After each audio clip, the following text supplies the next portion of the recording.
Adishakti films.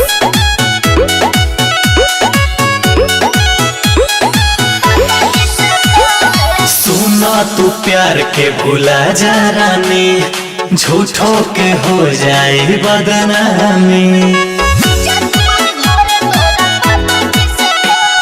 सुना तू प्यार के भूला जा रानी, झूठों के हो जाए बदनामी। तू हर हरकती दिलवा न सहे,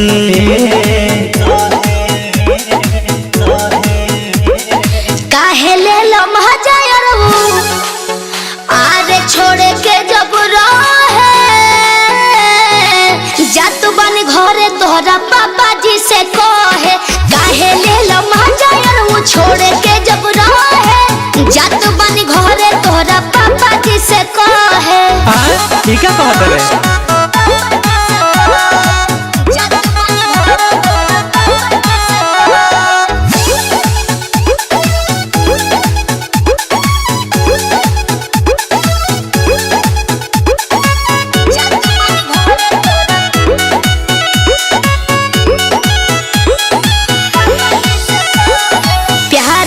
यार अब सवाल करम हो, छोड़े के जब कहब तो बवाल करम हो।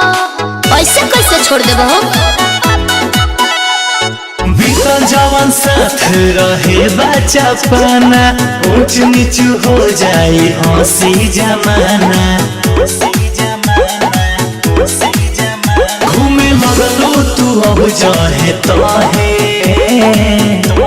अब हम घूमे लगनी तब का काहे ले लम्हा जाय आरे छोड़ के जब रहे जात बन घरे तोहरा पापा जी से कहे। के तोहर बात लोर अखिया से ढोरे जात बन घरे तोहरा पापा जी से कहे।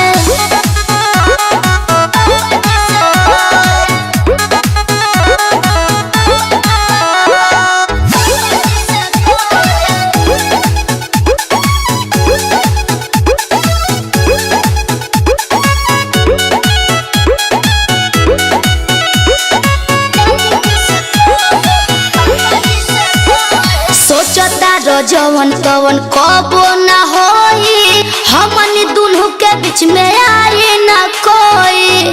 बुझाई कान खोल के सुन लो। समझे के कोशिश कर कहीं हरमेसी, कुल बात जाने ले प्रकाश परदेसी। कहे रंजित के माथा लगलो माहे,